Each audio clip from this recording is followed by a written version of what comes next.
Brian, here's an update on the Ferrari 250 GT interior. A couple Saturdays ago, Goodyear came up and we cut all the carpeting to a rough dimension and laid it into the interior of the car. And so everything here is at least an extra quarter-inch extra in length or width. Some areas maybe up to a half-inch. And then maybe before the end of the year, Goodyear will come back up and cut everything to its exact shape. He'll just use a pair of scissors, and then he's also going to bring his sewing machine. So after everything is fit to near perfection, we'll stitch the carpet binding to the edge of the carpet. So I'd like to see no more than 3/16 of an inch of binding, and then this binding actually wraps around.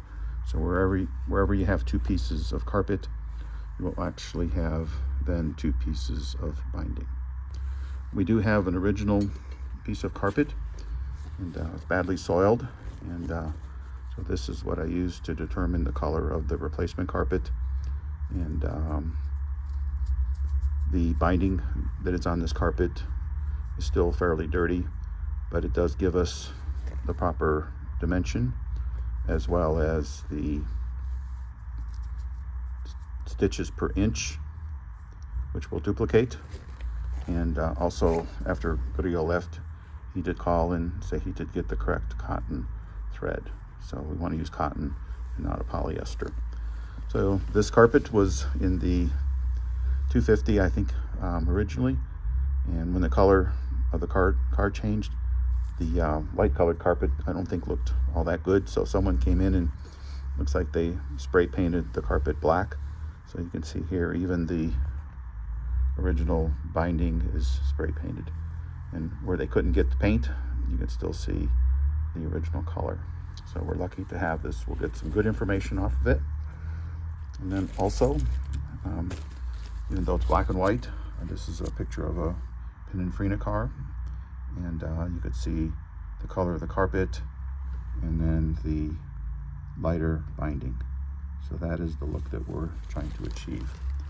So he did a really nice job. He was very careful to make sure that the grain or the nap of the carpet ran from door to door. So each piece that was cut off the roll, the nap or the grain runs from door to door. If you don't do that correctly, then you'll have sometimes you look at the carpet and you'll definitely see a color shift just because of it not being run correctly. The area here that's rounded will be glued in, and then these panels along the side will be fitted in black leather, as will the transmission tunnel, armrest cover, and then the two seats. So the center section here was very complicated because the carpet does wrap around the firewall, and in addition, there's probably 6 or 8 holes that are needed for the heater core to pass through, and some of the electrical and defroster duct hoses and things like that. So we also put in some padding under this carpet just for sound insulation and maybe keep a little bit of heat out. But all in all, it looks really nice. We were also fortunate. Ken Nemanick was able to come by. He spent about 3 hours with us and went over these Ferrari interiors with Goodyear in detail. And Ken was also very gracious to give Goodyear his cell phone number, with the understanding if you have questions or anything on these cars to call.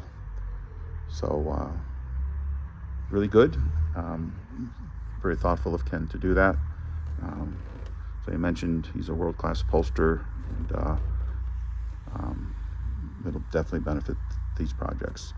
I also did give Goodyear the 400 Super America seats, and so he's going to take the seats apart, and when he comes back up, we'll look at them to make sure everything is good, and we'll fix any mechanical components inside.